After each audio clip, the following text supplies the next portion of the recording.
They thought it was funny. They thought it was safe. In a small, cramped courtroom where whispers carried through the old wooden walls, where the smell of old paper and sweat seemed to mix into the very air, a group of local police officers leaned against the benches, smirking and muttering under their breath.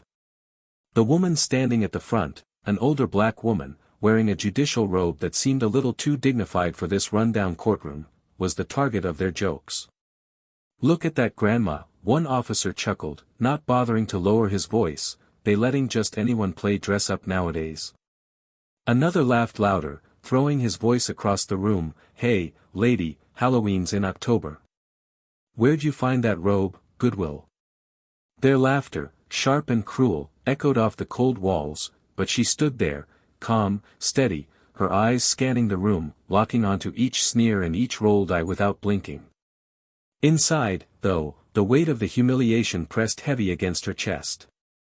The humiliation wasn't just in their words, it was in the dismissive glances, the crossed arms, the way they leaned back as if this courtroom, this moment, was their playground, not a place of justice.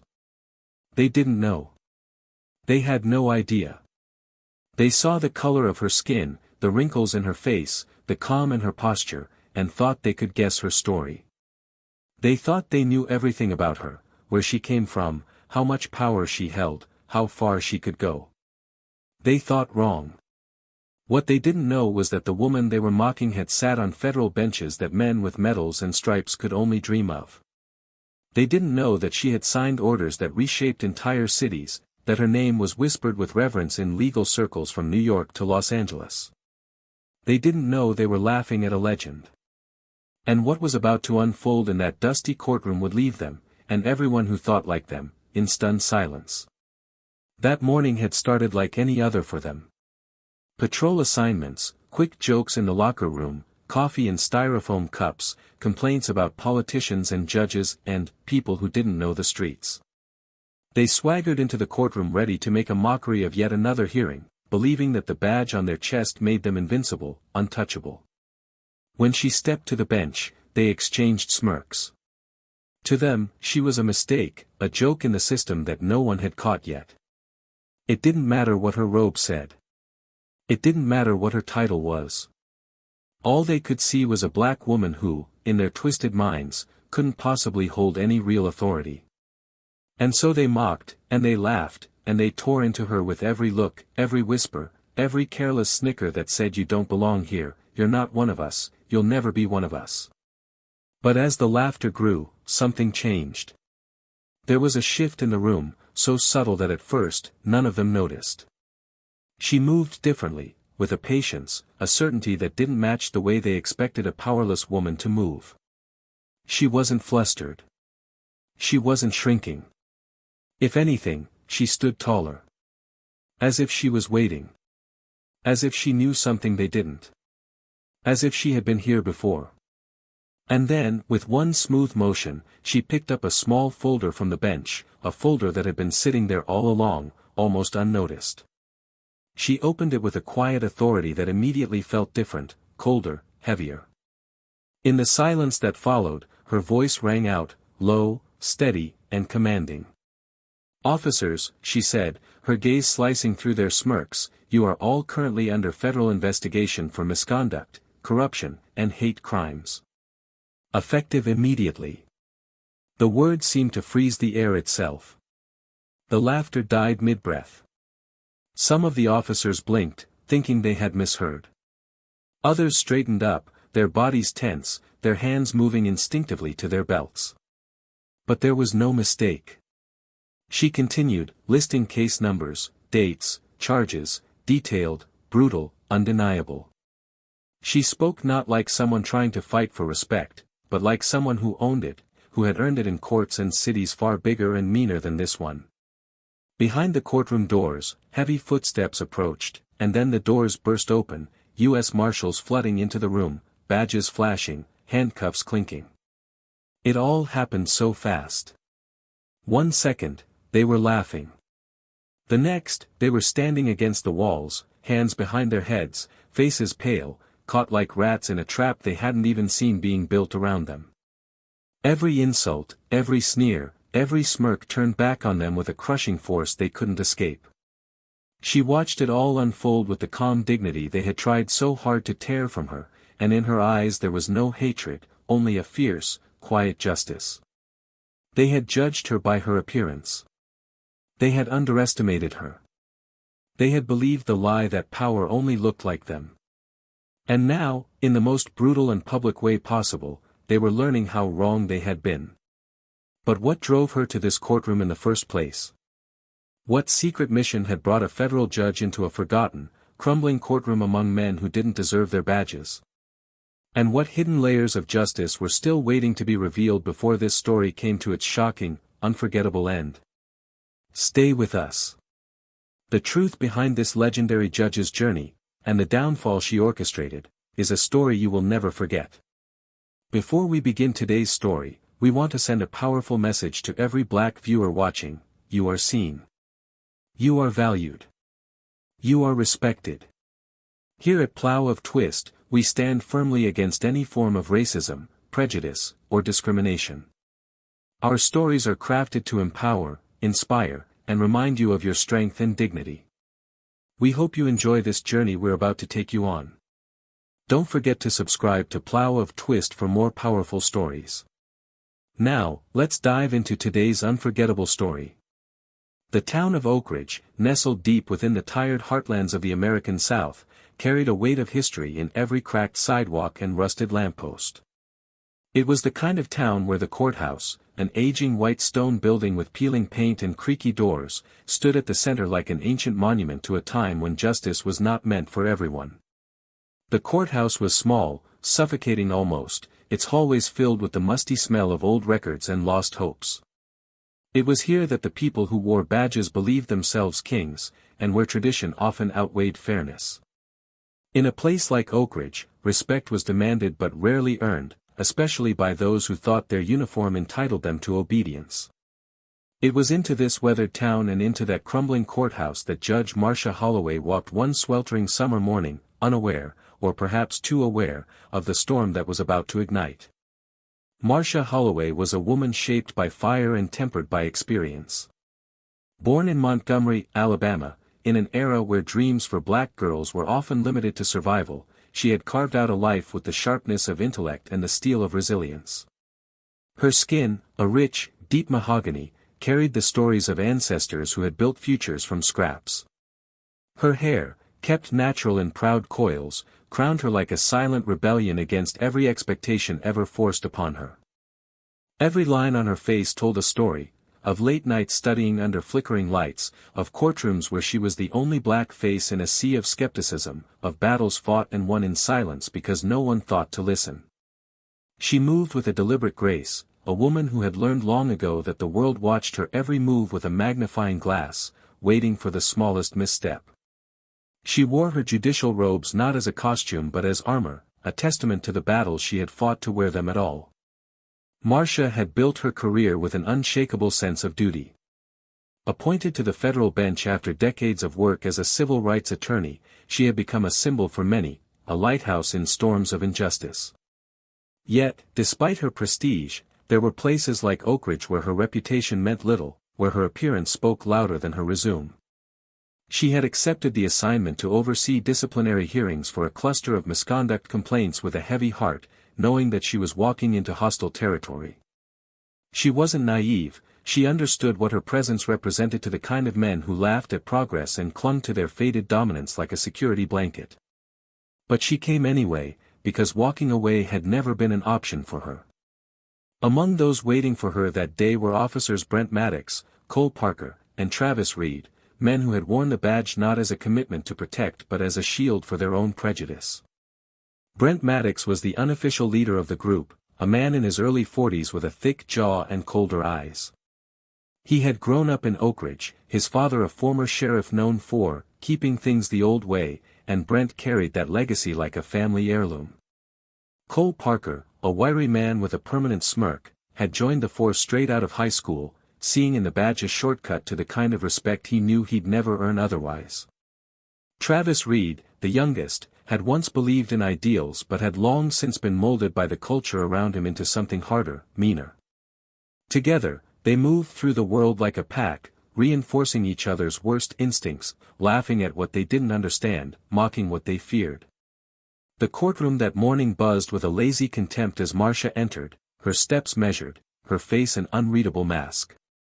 Brent leaned against the wall, arms crossed, as if daring her to try and assert authority.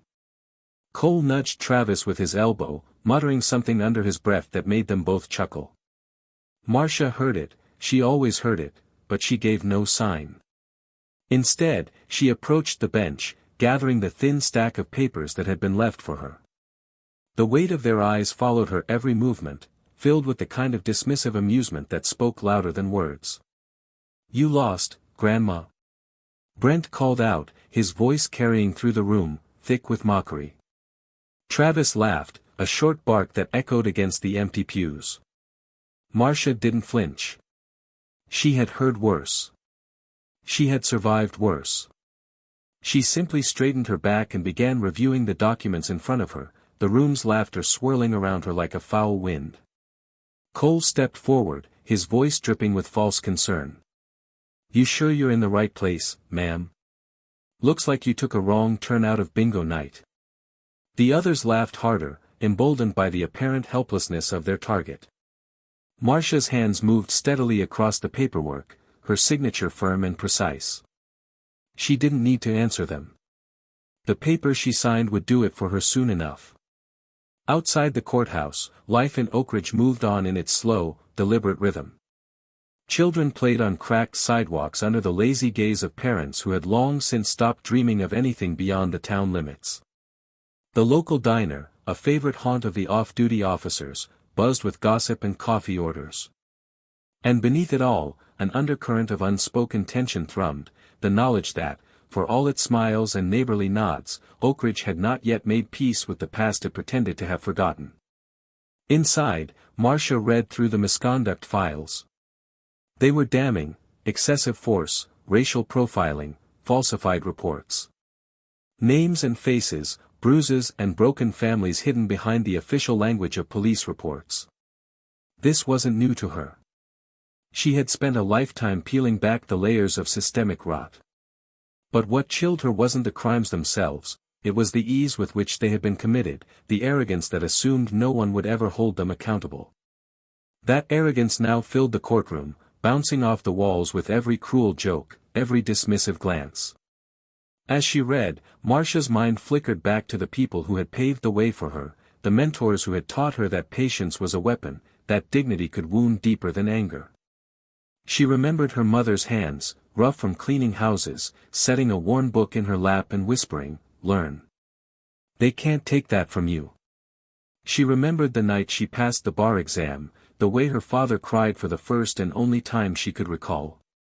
Those memories wrapped around her now like armor, deflecting the barbs thrown by men who didn't even know they were standing at the edge of their own ruin. Marcia knew that today wasn't just about these men. It was about every young girl watching from the sidelines, wondering if dignity still mattered. It was about every quiet voice that had ever been silenced by the loud, the cruel, the entitled. It was about showing that justice, real justice, could still find a way through the cracks. And so she stood, her presence a quiet defiance against the casual brutality that had been normalized in places like this. She didn't need to shout. She didn't need to beg for respect. She simply needed to let the truth do its work. And in that crumbling courtroom, surrounded by sneers and laughter, Marcia Holloway prepared to deliver a lesson that would echo far beyond Oakidge's broken streets. The air in the room shifted slightly, almost imperceptibly, but enough that instinctively, the laughter began to falter. Something was coming. Something they hadn't expected. But what could possibly happen in a place where they had always been kings? What secret could this woman possibly hold that would turn their world upside down? Stay with us, because the story you think you know is only just beginning. The wooden gavel in Judge Marcia Holloway's hand felt heavier than usual as she tapped it against the bench, not to silence the courtroom. There was barely any official noise to quell, but to assert a presence that those men were determined to ignore. A few murmurs rolled across the courtroom in response, but the officers lounged in their seats or stood by the walls, still nursing their smirks, still convinced they were untouchable. In Oakidge, badges had long served as shields not only against crime but against consequence. Marcia knew it. She felt the history of it pressing down on her like the thick summer air clinging to her skin. Yet she also felt something else stirring beneath it, a steady rise of something inevitable, like distant thunder rolling closer. Brent Maddox shifted in his seat, leaning his bulky frame back and letting his boots tap against the wood in a slow, mocking rhythm. He wasn't worried. Not by the hearing. Not by the woman sitting at the front of the room, who, to him, was just another bureaucrat flown in to check a box. "Tell me, Judge," he called out casually, "you really think you're gonna come down here and change anything?" His voice oozed contempt, thick and lazy. "You're just passing through. We're the ones that live here. We're the ones that keep this place clean." Cole Parker chuckled from across the room, tossing a crumpled piece of paper into a trash can and missing on purpose, laughing harder at his own irreverence. Travis Reed didn't say much, but his silence was sharp, filled with the unspoken agreement that nothing important could come from someone like Marcia Holloway. Marcia didn't respond immediately. She let the words hang in the air, let them rot there in front of everyone. She kept flipping through her papers, reviewing every affidavit, every sworn testimony, every photograph tucked neatly away behind legal jargon. She knew the stories behind those files, knew the faces of the people who had been battered and bruised under the weight of unchecked authority. Families torn apart. Futures derailed. She had seen it before in 100 different courtrooms, but here, it carried a particular flavor of arrogance that twisted in her gut. One of the townspeople sitting at the back, a thin black woman in her late 40s named Denise Carter, shifted uncomfortably on the wooden bench. Her son had once been dragged from his car by these same officers on nothing more than a suspicious look. Her complaint had gone unanswered for months. Now, as she watched the hearing unfold, she dared to hope, just a little, that someone was finally paying attention. But that hope was fragile, trembling under the heavy boot of doubt. She caught Marcia's gaze for the briefest second, and in that look, Marcia offered a silent promise, "I see you. I am here for you." Brent wasn't finished. He leaned forward, elbows on his knees, voice dropping to a conspiratorial drawl. "You know what I think," he said, loud enough for everyone to hear. "I think you're just here to make yourself feel better. Gonna slap us on the wrist, wag your finger, and fly back to wherever you came from. Let us get back to doing the real work." Cole snickered again, mumbling something about quotas and diversity hires under his breath, prompting a ripple of laughter from the others. The humiliation was thick, heavy, filling the room until it was difficult to breathe. Marcia stayed composed, but she was human. Inside, something twisted, something ancient and tired and angry, but she swallowed it down, tucking it behind the iron professionalism that had carried her this far. She understood the power of patience. Of timing. Every move had to be calculated, deliberate. The moment for revelation was close, but not yet. She looked up, meeting Brent's gaze head-on. "Officer Maddox," she said, her voice steady and resonant, "do you believe you are above accountability?" Brent grinned, flashing a row of teeth that looked more like a snarl. "I believe," he said slowly, savoring every word, "that you people come and go, but nothing around here ever really changes." The venom in his tone wasn't hidden. He didn't even try. It poured out into the room, wrapping itself around the others, feeding their smirks, their chuckles, their shared certainty that this woman could do nothing to them. The hearing dragged on, an endless procession of hollow testimonies and thinly veiled contempt. Witness after witness, a young Latino man whose store had been raided without a warrant, a teenage girl whose brother had been mistakenly arrested while walking home, took the stand. They spoke hesitantly, their voices shaky, looking over their shoulders as if waiting for a punishment that often followed speaking out. The officers responded with disdain, rolling their eyes, smirking, whispering jokes to one another that buzzed just loud enough to be heard. It was a performance they had perfected: discredit, disrupt, demean. And yet, Marcia took it all in without flinching, every slight noted, every sneer etched into her memory. Outside, dark clouds had begun to gather, the bright, punishing sun disappearing behind an ominous wall of gray. Thunder grumbled in the distance, low and threatening. The townspeople shifted uneasily in their seats, as if sensing that something was coming, something much larger than a summer storm. Inside the courtroom, the temperature seemed to drop, the easy laughter of earlier replaced by a more brittle, defensive edge.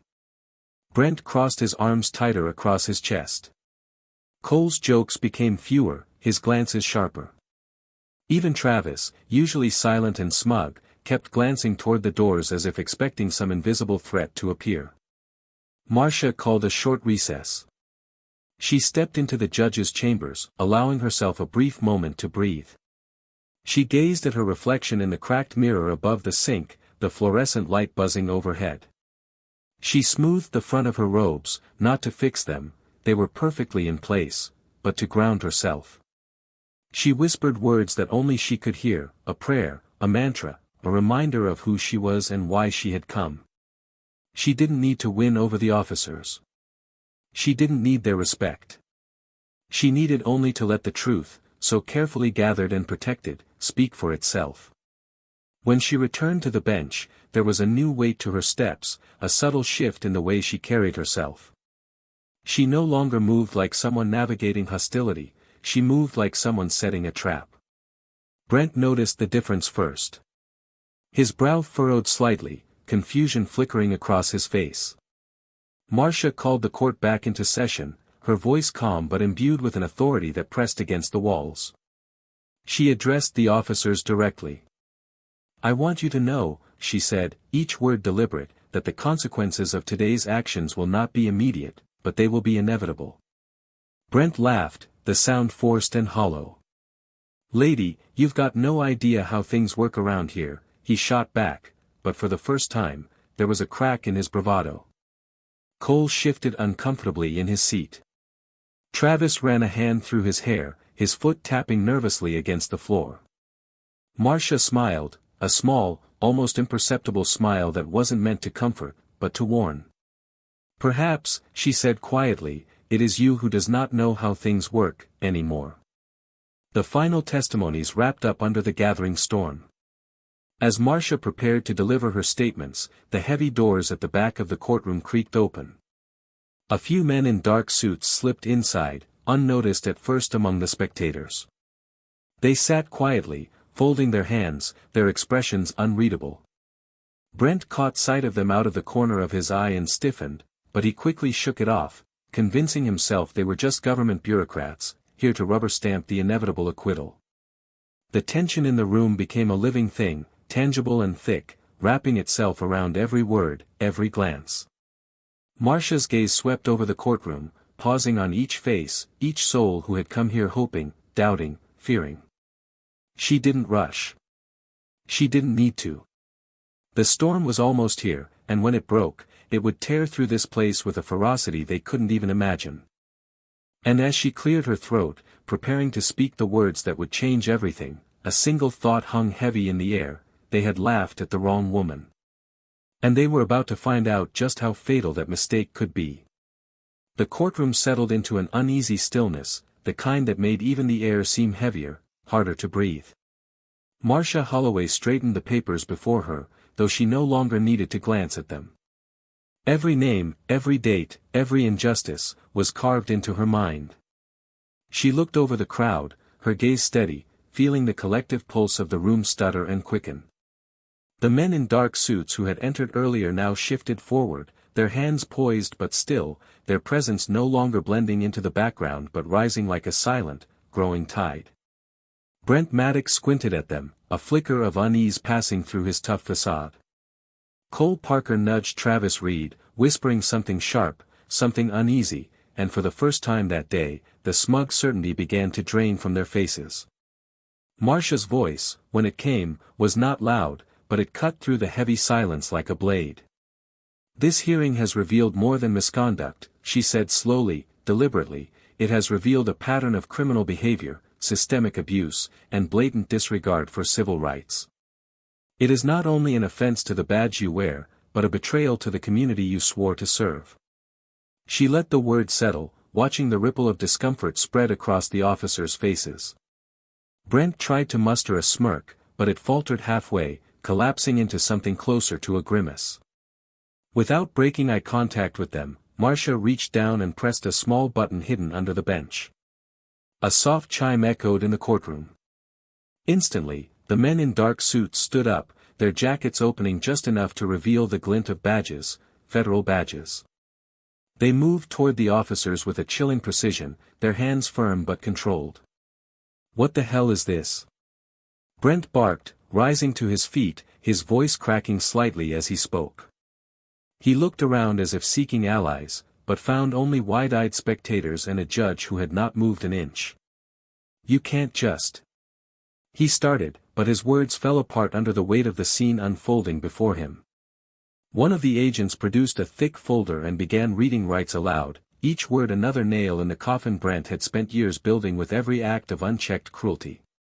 Cole's face drained of color as he backed away, hands slightly raised, his earlier bravado dissolving into a pitiful whimper. "You're making a mistake," he said, voice thin and desperate.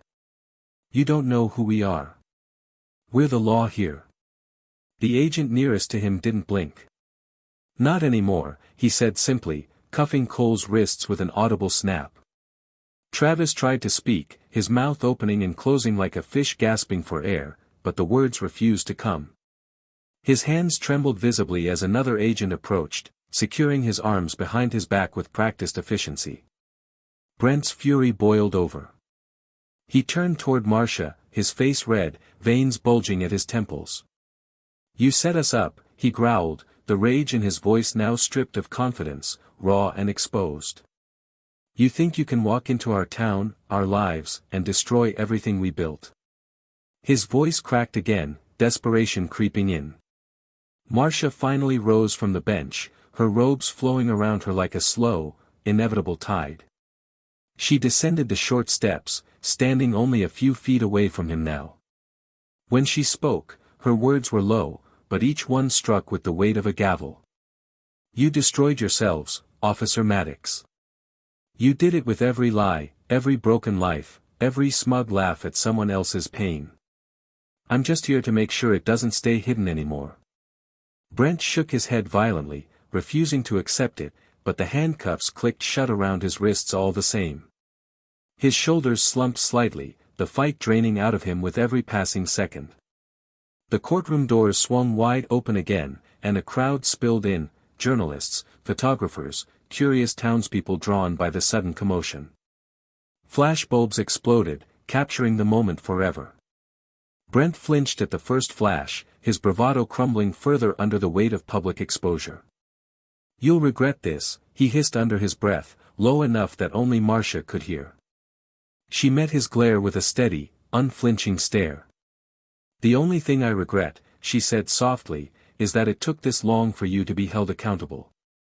Across the room, Denise Carter stood up slowly, clutching the hands of her neighbors. Tears welled in her eyes, not from sadness, but from something sharper, a mixture of vindication, disbelief, and overwhelming relief. She had lived her life believing that men like Brent Maddox would never see a day of reckoning. And now, she was witnessing it. As the officers were escorted out one by one, the murmurs in the courtroom grew louder. Some looked stunned, others smiled cautiously, hope slowly rooting itself in soil that had long seemed barren. Reporters shouted questions, microphones thrust forward, but Marcia ignored them all. She walked slowly back to the bench, the sound of her heels striking the floor a quiet, steady drumbeat against the fading storm outside. She picked up the final document on her desk, an official order of immediate suspension and pending federal prosecution for all involved officers. She signed it with a single, fluid motion, sealing their fate. As she did, she allowed herself a moment, just a moment, to breathe in the changing air around her. Behind her, the agents coordinated quietly, ushering the disgraced officers into waiting vehicles outside. The spectacle was not lost on the townspeople. Brent's shouting grew fainter as the doors closed behind him, swallowed by the storm now breaking open overhead, rain slamming against the courthouse windows in heavy, relentless sheets. Marcia remained composed, but inside, the weight of years pressed against her heart. Not triumph, justice wasn't about personal victory. It was about the slow, painful unraveling of a system built on assumptions, prejudice, and unchecked power. And today, here, a small piece of that system had cracked. She gathered her papers, careful and methodical, as if closing a long, hard chapter of a book written in blood and hope. As she did, her gaze lingered on the crowd, on the faces still processing what they had witnessed. It wasn't over. It was never over. But for the first time in a long time, it felt possible. And just as she turned to leave the bench, one final voice broke the heavy silence, calling out from the back of the courtroom. "Judge Holloway," Denise Carter said, her voice trembling but clear. "Thank you." Marcia paused, offering a single nod in return. No speeches. No grand declarations. Just a moment shared between survivors of different kinds of battles.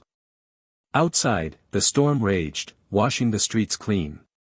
And inside the worn, battered courthouse, something new had been planted, a seed of change, fragile but real. But little did they know, the fall of Brent Maddox and his men was only the beginning. There were deeper roots of corruption still buried under Oakidge's cracked foundation, and Marcia Holloway wasn't finished yet. The real storm was still coming. As the heavy courthouse doors swung shut behind the last of the arrested officers, the storm outside reached a deafening roar, the rain battering the building as though trying to tear it down. Inside, the air was thick with something new, something raw and electric, the smell of old dust and sweat now mingling with the sharp tang of change. Judge Marcia Holloway remained seated for a long moment after the courtroom had emptied, her fingers lightly tracing the edge of the bench, grounding herself in the reality of what had just occurred. She could still hear the echoes of Brent Maddox's furious protests fading into the distance, swallowed by the tempest outside, but she knew better than to believe that the fight was over. Not in a town like Oakidge. She gathered her documents slowly, her mind already racing forward, preparing for the inevitable backlash. She knew men like Brent didn't fall quietly. They dragged everything and everyone around them into the fire when they burned. As she organized the last folder, a quiet knock echoed against the chamber door. Marcia turned, finding Denise Carter standing there, her hands clasped nervously in front of her, rain dripping from her hair and jacket. Denise hesitated at the threshold, her body language torn between gratitude and fear, between hope and the long memory of disappointment. "I just wanted to say." Denise's voice faltered before she could find the strength to continue. "We've been waiting for someone like you for a long time," she said, her words brittle with emotion, her eyes glistening under the flickering fluorescent lights. "Most of us, we thought nobody would ever come. We thought people like him would just keep winning forever." Marcia stepped down from the bench, the worn floorboards creaking under her measured steps. She approached Denise with a quiet grace, placing a gentle hand on the woman's trembling shoulder. "Change doesn't come quickly," Marcia said, her voice low and steady, each word carrying the weight of 1,000 battles fought and lost and fought again. "And it never comes without a fight. But today you fought too. By standing. By speaking. That matters more than you know." Denise wiped at her eyes, a shaky laugh escaping her lips. "Feels like it's still not real," she said, her voice thick with disbelief and years of buried anger. "Feels like he's just gonna walk back through those doors any minute and tell us it was all a joke." Marcia squeezed her shoulder gently. "Let him try," she said, her tone unyielding, a glint of fierce determination lighting her eyes. "The law is bigger than men like Brent Maddox. And today, you made sure it stayed that way." Outside, through the cracked windows, the town of Oakidge seemed to hold its breath. News trucks lined the courthouse steps, their satellite dishes reaching into the bruised sky like desperate hands grasping for the truth. Reporters jostled for position, shouting questions into the rain, their voices lost against the howl of the storm. Inside, the courtroom remained a sanctuary of sorts, battered but standing, much like the people who had filled it hours before. Marcia turned back to the bench, her mind already leaping ahead to the next battles. She knew the real work would be slower, quieter, fought in policy changes and administrative hearings, in community meetings and endless paperwork. But the foundation had shifted today.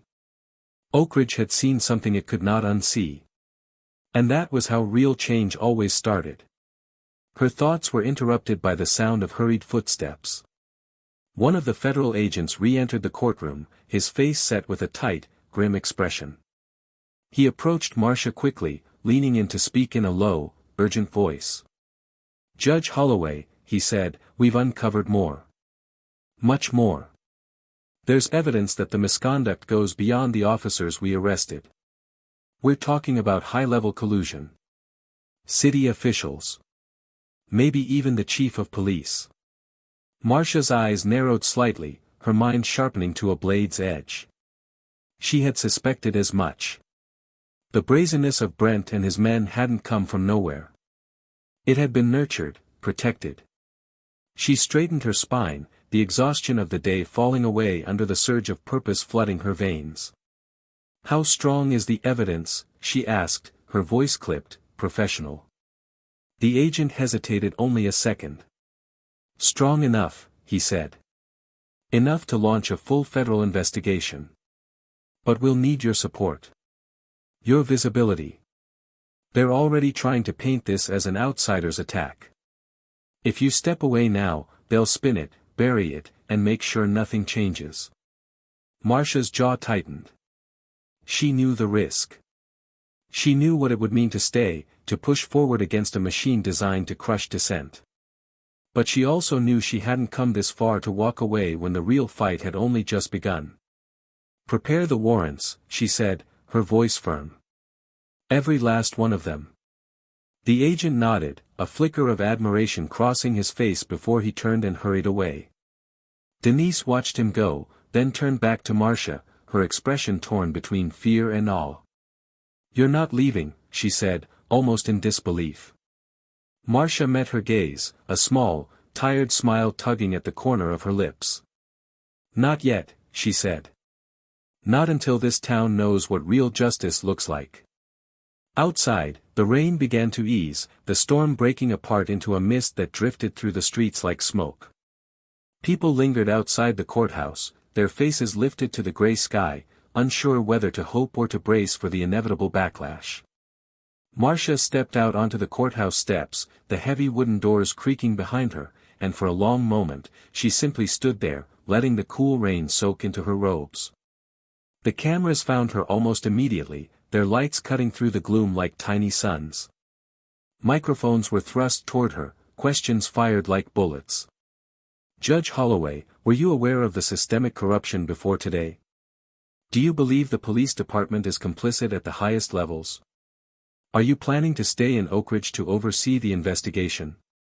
Marcia lifted her head, her voice carrying over the crowd, strong and clear. "Justice is not a visitor," she said. "It doesn't come and go with the tides. It's a right. It belongs to every single person in this town. And it will not be silenced. Not anymore." A hush fell over the gathered crowd, the weight of her words sinking deep into the bones of the town. Somewhere in the distance, a church bell began to toll, the sound solemn and heavy, as if marking the end of an era.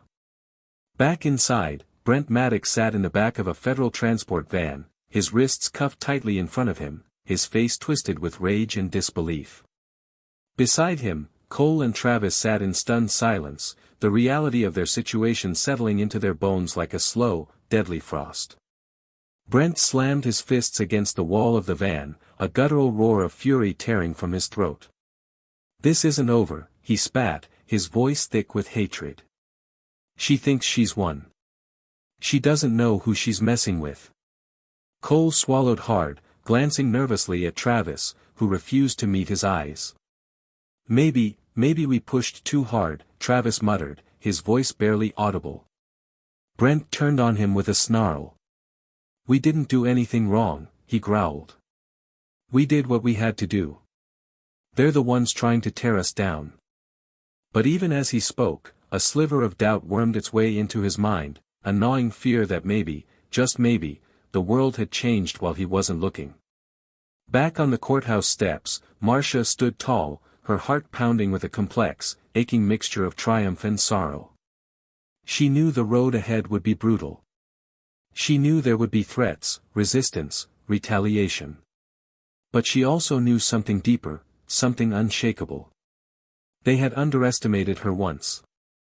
They would never make that mistake again. And Oakidge. Oakidge would never be the same. The morning after the storm, Oakidge woke to an unfamiliar quiet. The streets were slick with rainwater, the scent of damp earth heavy in the air. The courthouse stood solemn and resolute against the gray sky, bearing the weight of the previous day's upheaval like an ancient monument refusing to fall. Inside, Judge Marcia Holloway sat alone at the bench, papers spread out before her, the echoes of what had happened still vibrating faintly through the walls. She had not slept. There had been no real opportunity, nor had she sought it.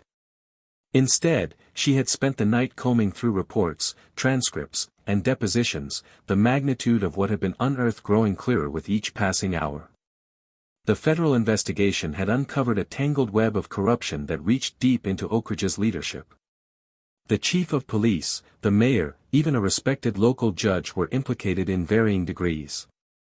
Deals struck under the table, falsified reports, evidence tampered with to protect certain officers, to silence dissenters, to maintain an illusion of order built on a foundation of fear.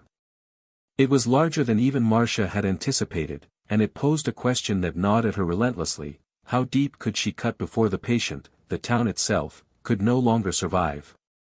She rubbed her temples, feeling the weight of the choice ahead. There were calls for immediate arrests, full public disclosure, and sweeping reforms. But there was also a real fear among some federal advisors that moving too quickly, too publicly, would tear Oakidge apart at the seams. Businesses were already pulling sponsorships from city events, state funding threatened to dry up, and there were whispers of violence brewing just beneath the surface. Agent Monroe, the lead investigator, stepped into the courtroom with a file tucked under his arm. His face was drawn tight, lines of fatigue etched around his eyes. He crossed the floor quickly, lowering his voice as he approached her. "Judge Holloway," he said, his words weighed with urgency, "we have two options. We can proceed with full indictments today, make a public example of them all, or we can negotiate quietly, remove them behind closed doors to avoid a public spectacle.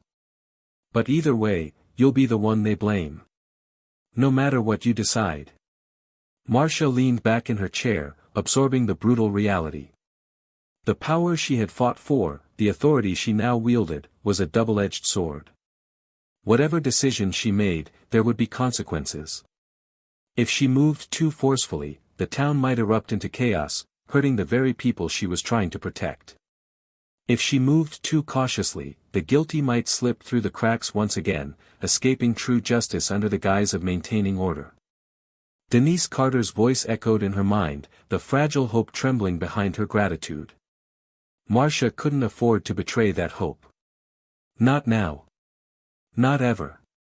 She stared down at the two options laid bare before her, the enormity of it pressing hard against her ribs. The choice was not between victory and defeat, it was between two different kinds of losses. Which price was she willing to ask the people of Oakidge to pay? Before she could answer, the heavy wooden doors creaked open once again. Marcia turned to see Reverend Elijah Simmons entering, his broad shoulders hunched against the weight of the moment. He had been a pillar of Oakidge's black community for decades, a quiet but immovable force for dignity and perseverance.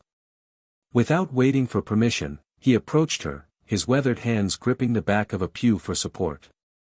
"Judge Holloway," he said, his voice deep and rumbling with quiet urgency, "these people, they have suffered enough.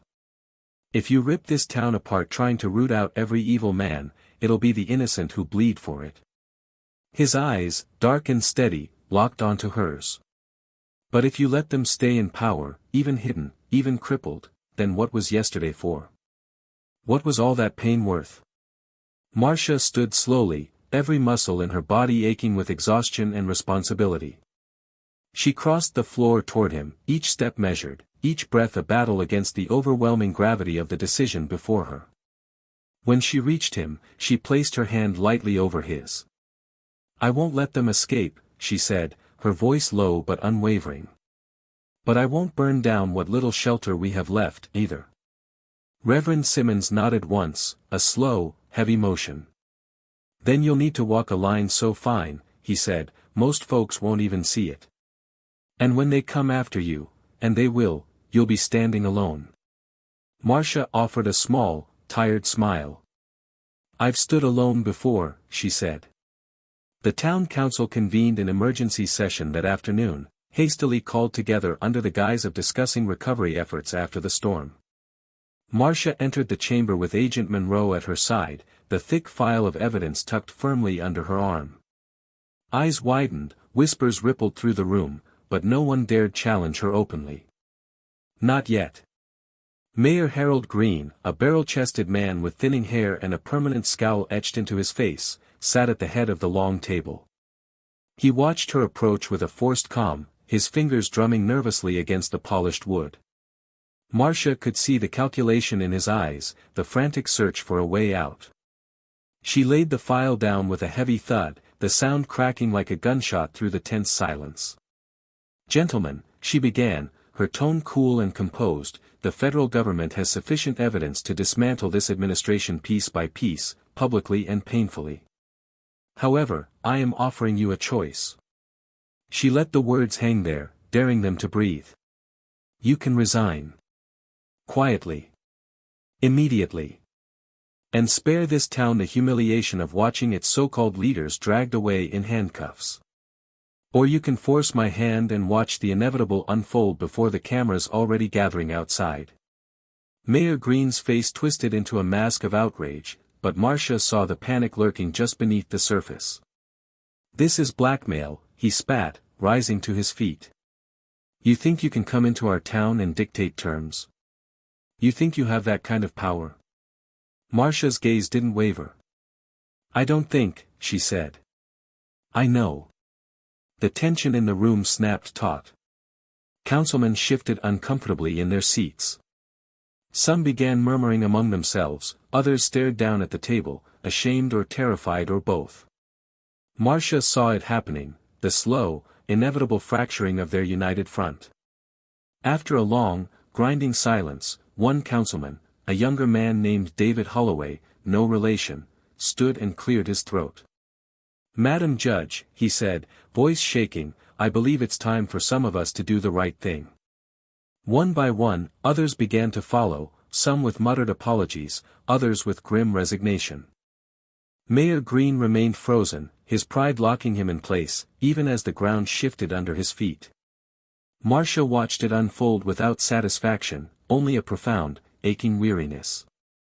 This was the cost of justice, not the triumphant banners and parades they told you about in textbooks, but broken men caving to their own cowardice, dragging themselves out of power one pathetic inch at a time. As the resignations were collected, as the council chamber emptied, Marcia found herself standing alone once again, the storm outside having given way to a still, heavy twilight. She stepped out onto the courthouse steps, looking out over the town she had fought so hard for, feeling the enormity of what had been done, and what still remained to be done. Somewhere in the distance, a child's laugh rang out, clear and sharp against the settling dusk.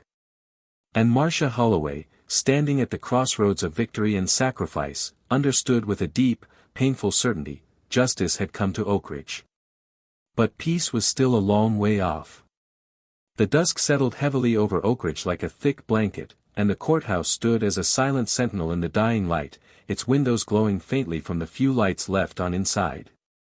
Judge Marcia Holloway remained seated alone in her chambers, her hands resting on a manila folder thick with the evidence and statements that had fueled the unraveling of an entire administration. She stared at the folder for a long time, her thoughts a tangled knot of triumph, sorrow, and the unsettling knowledge that justice, once delivered, did not immediately heal the wounds it uncovered. Every decision she had made over the past days had been a step along a razor's edge, and even now, the cuts were beginning to sting. Outside her window, she could see small clusters of townspeople gathering near the courthouse steps, talking in hushed tones, glancing up at the building as if searching for answers in its stone facade. A knock at the door pulled her from her reverie. She looked up to find Agent Monroe standing there, his posture stiff, his face drawn tight with concern. He stepped inside quietly, closing the door behind him, the click loud in the heavy silence. For a moment, neither of them spoke. Then Monroe crossed the room, dropping a small stack of local newspaper clippings onto her desk. Each headline screamed a new consequence: Mayor and police chief step down amid corruption scandal, federal investigation rocks Oakidge, community demands justice and reform. Marcia flipped through them slowly, her fingers lingering over the bold black letters. Monroe shifted uneasily, running a hand through his hair before speaking. "The town split down the middle," he said, his voice low and weighted. "Some people are calling you a hero. Others, well, they're not saying it out loud, but it's clear they blame you for the chaos. They think you embarrassed them. Exposed them." His eyes met hers, tired but steady. "They're scared. And scared people can be dangerous." Marcia leaned back in her chair, folding her hands over her stomach as she processed his words. She had known this would happen. Change never came without a cost. Still, hearing it spoken aloud, feeling the heavy air crackling with unease outside the walls of her chambers, made it all the more real. "They were living under a lie," she said quietly, almost to herself. "And when you rip away a lie, people don't thank you. They mourn it." Monroe nodded grimly. "And some of them fight to bring it back." There was a long silence between them, broken only by the ticking of an old clock on the wall. Marcia finally rose from her chair, gathering the papers into a neat stack before slipping them into her briefcase. "I didn't come here to be thanked," she said, her voice gaining strength with each word. "I came here to do what was right. And I intend to see it through." Before Monroe could respond, another knock sounded at the door. This time it was Denise Carter, her face drawn with exhaustion but her eyes burning with a fierce, stubborn hope. She stepped into the room, her hands twisting nervously in front of her. "Judge Holloway," she began, her voice trembling slightly, "there's something you need to see." Marcia exchanged a glance with Monroe, then followed Denise through the quiet hallways of the courthouse to the main entrance. Outside, a small crowd had gathered, candles flickering against the darkening sky, their soft light casting long, wavering shadows across the steps. There were familiar faces among them, people who had testified, people who had stood silent in the back rows of the courtroom, people who had lived for years under the suffocating weight of injustice. Denise led Marcia to the front, where a makeshift memorial had been set up, photographs of victims of police brutality, hand-drawn signs demanding accountability, small votive candles burning steadily in the night air. Marcia stood silently, her heart clenching at the sight, the quiet dignity of it striking deeper than any shouted protest ever could. A young man stepped forward from the crowd, his hands shaking slightly as he held out a folded piece of paper. Marcia took it, unfolding it carefully to reveal a simple message written in bold, uneven handwriting: "Thank you for seeing us." Tears pricked at the corners of her eyes, but she blinked them away, pressing the note to her chest for a moment before folding it back up and slipping it into her pocket. She turned back to the crowd, her gaze sweeping over their faces, some weary, some fearful, some defiant, and felt a swell of something she hadn't dared allow herself to hope for in a long time: belief. She stepped forward, lifting her voice so that it carried across the steps and into the gathered crowd. "Justice is not a gift," she said, the words steady and firm. "It is a right. One that belongs to every single person standing here tonight. What we started yesterday was not the end. It was only the beginning. This town belongs to all of you, not to the corrupt, not to the fearful, not to those who think power means impunity." A murmur ran through the crowd, a ripple of agreement, cautious but growing stronger. "You will have to fight for it," she continued. "You will have to protect it. You will have to teach your children to expect it, to demand it, and to never let it slip away again. Because if you don't, if you allow the old ways to creep back in, then everything we have done here will have been for nothing. Silence fell over the crowd, deep and reverent. Marcia stood still for a long moment, letting the weight of her words settle into the bones of the town. Then, slowly, the people began to move, lighting more candles, laying down more photographs, joining hands and standing together in a way that felt more powerful than any courtroom victory. Marcia turned back toward the courthouse, feeling Denise fall into step beside her. They walked in silence for a few minutes, the sounds of the vigil fading into the background. Finally, Denise spoke, her voice thick with emotion. "It's not over, is it?" Marcia shook her head. "No," she said simply. "It never really is." They paused at the base of the courthouse steps, looking up at the worn stone facade. For a moment, Marcia allowed herself to imagine a different Oakidge, a town where justice wasn't an anomaly but a foundation, where children grew up knowing they had value, where no one's voice was silenced because of the color of their skin. It was a fragile dream, but it was a beginning. As they turned to go back inside, the wind picked up, carrying with it the scent of rain and earth, and something else, something new. Change. Real, hard-earned, painful, beautiful change.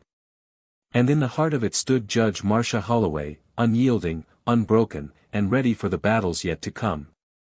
The night deepened, wrapping Oakidge in a thick, almost tangible silence. Judge Marcia Holloway remained at the courthouse long after most had left, the faint glow of streetlights casting elongated shadows across the marbled floor. Her robes hung heavier on her shoulders now, damp at the hem from the lingering mist, but she made no move to remove them.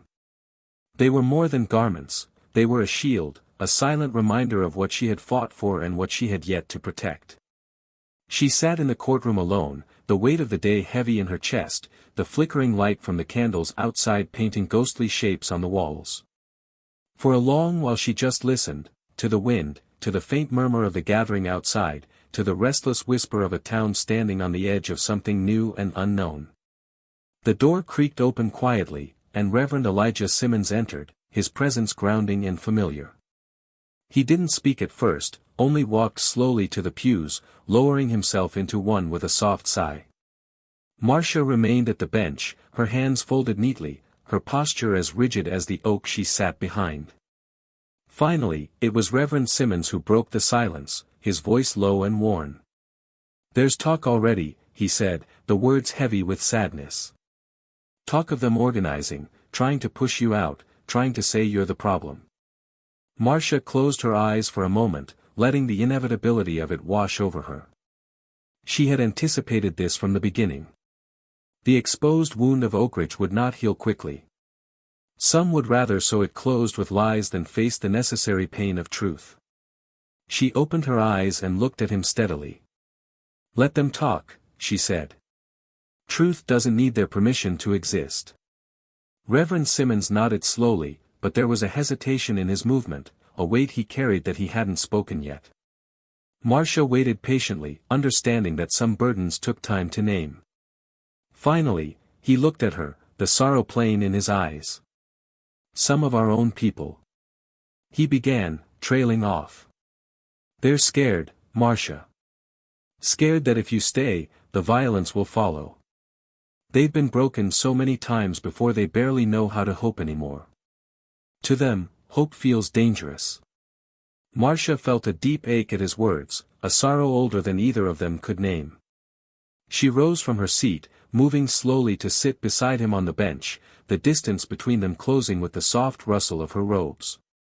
"I know," she said, her voice softer now. "I know what it costs to hope. What it costs to believe things can change. But if we abandon hope now, if we let fear dictate our future, then they win. Every last one of them who built this town on silence and fear." He closed his eyes, his shoulders sagging under the weight of decades of quiet battles fought and lost. "Just be careful, Marcia," he whispered. "You're not invincible." Neither of them needed to say what hung unsaid between them, that justice was not a shield, that righteousness did not make her immune to the darker forces stirred by her actions.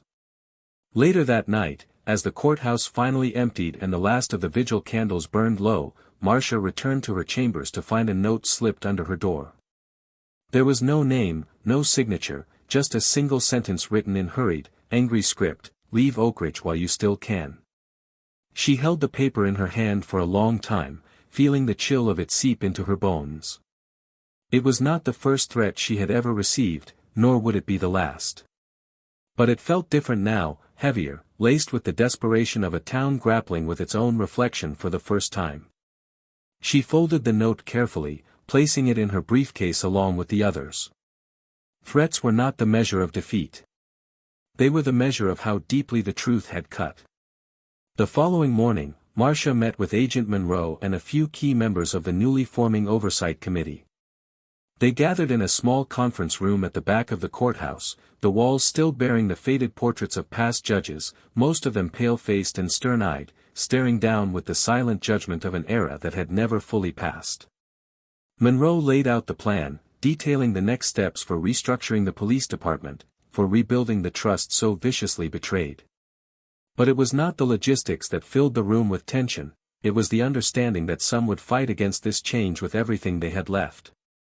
Marcia listened carefully, asking sharp, precise questions, her mind weaving strategies to protect the fragile progress they had made. But even as she spoke, a part of her heart ached with the knowledge that no matter how well she planned, some battles could not be won in meeting rooms. After the meeting, Denise Carter approached her quietly, her face lined with exhaustion but her eyes burning bright with something fiercer than fear. "They're trying to scare you," she said simply. "But you scare them more." Marcia allowed herself a small smile at that, a flash of warmth in a day heavy with cold calculation. "Good," she said. "Let them be scared. Maybe for once, they'll understand what it feels like." The days that followed were a blur of motions and countermotions, of secret meetings held in shadowed corners, of whispered alliances forming and fracturing. Some members of the old guard resigned in disgrace, slipping away under the cover of night. Others dug in deeper, rallying their supporters with promises of restoring the old ways. The town teetered on a knife's edge, every conversation laced with tension, every glance carrying the weight of suspicion. Through it all, Marcia moved steadily, refusing to be shaken. She attended town halls where angry voices shouted her down, where frightened citizens begged her to step aside for the sake of peace. She sat through meetings where thinly veiled threats were wrapped in smiles and handshakes. She walked the streets of Oakidge with her head held high, the whispers trailing behind her like ghosts. One evening, after another particularly brutal town hall meeting, where accusations had flown like knives and hope seemed to flicker on the edge of extinction, Marcia sat alone in the empty courthouse, the echoes of the angry crowd still ringing in her ears. Denise found her there, a quiet presence in the doorway. "You're tired," Denise said gently. Marcia looked up at her, the exhaustion carved deep into her face, but her eyes still burning with that unyielding fire. "So are you," she replied. Denise stepped inside, taking a seat beside her without asking. For a long time, they sat in silence, the weight of the town pressing down around them. Then Denise spoke, her voice thick with emotion. "When my son was dragged off that street, when they bruised him and laughed about it, I thought nothing would ever change here. I thought this place would swallow me whole. But then you came. And for the first time in my life, I saw someone stand up and not back down. No matter how hard they tried to break you." Tears pricked at Marcia's eyes, but she blinked them away, unwilling to give in to the tide of emotion threatening to sweep her under. "We're not done yet," she said, her voice steady. "No," Denise agreed, a fierce light in her eyes. "But we're not alone anymore either." And in that moment, in the broken heart of Oakidge, surrounded by the debris of an old world crumbling into dust, Marcia realized something she had always known but never dared to fully believe: the fight for justice was endless. But so too was the will to fight. And that was enough. For now. The seasons shifted in Oakidge, the slow churn of time smoothing out the jagged edges left by the storm that had broken the old world apart. The courthouse, once a place of whispered deals and silent injustices, now pulsed with new life. Fresh coats of paint covered old scars on the walls, and where once portraits of men who had upheld a broken system stared down in judgment, there now hung photographs of the town's people, the real heart of Oakidge, faces lined with struggle, strength, and stubborn hope. Judge Marcia Holloway remained, standing tall through the aftershocks of the change she had unleashed, her presence a constant reminder that justice was not a moment but a movement, not a single battle won but a war waged every day in the quiet, difficult choices that shaped a community's soul. Brent Maddox, once the untouchable symbol of Oakidge's rotten core, faced trial in a federal courtroom hundreds of miles away, stripped of his badge, his uniform, and his false sense of invincibility. The evidence stacked against him was overwhelming, a brutal testament to years of abuse and corruption laid bare. His sentencing came swiftly and mercilessly, 25 years without the possibility of parole. As the gavel fell and he was led away in chains, there was no defiance left in him, no smirk or sneer, only the hollow, stunned silence of a man who had built his life on fear and found himself utterly powerless in the end. Cole Parker and Travis Reed followed closely behind, each receiving their own sentences, each confronted by the harsh reality that the world they had ruled with cruelty had rejected them at last. Mayor Harold Green, once so sure of his dominion over Oakidge, found himself ousted in disgrace. Forced to resign under the weight of scandal, he faded from the public eye, a relic of a broken era clinging desperately to a relevance that no longer existed. Rumors circulated that he had fled the state entirely, unable to face the town he had betrayed. His name became a cautionary tale, a whispered warning in the halls of power: corruption may thrive in darkness, but once exposed to the light, it withered faster than anyone dared imagine. Denise Carter rose from the margins of the town's conscience to become one of its most powerful voices. Inspired by what she had witnessed, fueled by a fire long kept quiet, she organized community forums, lobbied for reforms, and eventually ran for a seat on the new city council, and won. Her victory was not just personal, it was a declaration that the future of Oakidge would be shaped by those who had suffered, survived, and risen. Her voice, once tremulous and uncertain, now carried across crowded rooms, strong and clear, demanding justice not just for herself, but for generations yet to come. And Marcia Holloway, the woman who had walked into Oakidge a stranger, left her mark on the town not with grand speeches or sweeping gestures, but through quiet, relentless perseverance.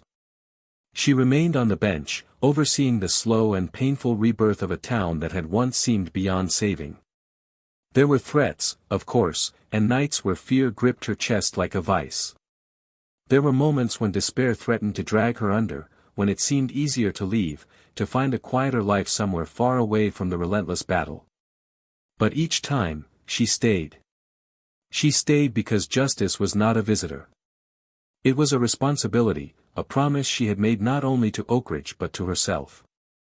One crisp autumn morning, nearly a year after the first arrests, Marcia stood on the steps of the courthouse once again, this time before a crowd gathered not in anger but in celebration. Children laughed and chased each other through the square, their voices high and bright against the backdrop of the rebuilt town. New officers stood proud in freshly pressed uniforms, men and women vetted not just for their skills but for their character, their commitment to the community they served. Among the crowd, Marcia spotted Denise, smiling broadly, her arm wrapped around her teenage son's shoulders, both of them radiating a pride that warmed the chill from the air. As Marcia addressed the crowd, she spoke not of the past, not of the darkness they had fought through, but of the light they had created together. This courthouse, she said, her voice carrying over the square, belongs to you. Its walls are not built to protect the powerful, but to shelter the vulnerable. Its doors do not exist to separate us, but to welcome all who seek justice. She paused, letting her words sink into the bones of the town. Oakidge has proven something remarkable, that change is not given. It is fought for. It is earned. And it is protected, every single day, by the choices we make, the courage we summon, and the hope we refuse to surrender. Applause rippled through the crowd, not the roaring, mindless kind, but the heartfelt clapping of people who understood what it meant to endure, to struggle, to triumph. Marcia stepped down from the podium and into the crowd, shaking hands, embracing old friends and new allies, her heart swelling with a quiet, unshakable pride. She had not come to Oakidge to be remembered. She had come to make a difference. And she had. As the sun dipped lower in the sky, casting the square in a warm, golden light, Marcia stood at the edge of the crowd, watching the town she had helped to heal, knowing that the work would never truly be done. But for the first time in a long time, she allowed herself to believe that it was enough for now, enough to have made this place a little stronger, a little kinder, a little more just. Now, before we close this chapter, I want to invite you, the listener, to reflect with me. How often do we look at injustice and turn away, thinking it is too big, too entrenched, too impossible to change? How often do we believe the lie that we are too small, too alone, too powerless? Judge Marcia Holloway's journey reminds us that one voice, steady and unyielding, can become a force powerful enough to shake the foundations of a corrupt system. It teaches us that real change is slow, painful, and fraught with sacrifice, but it is possible. It demands from us not perfection, but courage, patience, and the stubborn refusal to accept things as they are when we know they could be better. What about you? What injustices have you seen? What changes are you willing to fight for? I'd love to hear your thoughts. Please share your reflections in the comments below. Your story matters, just as much as the one you've heard today. And if this story moved you, if you believe in the power of twists, resilience, and justice, make sure to subscribe to Tales of Twist for more unforgettable journeys like this one. Your support helps us continue to bring these powerful narratives to life. Thank you for being here. Until next time, keep believing that one voice can make all the difference.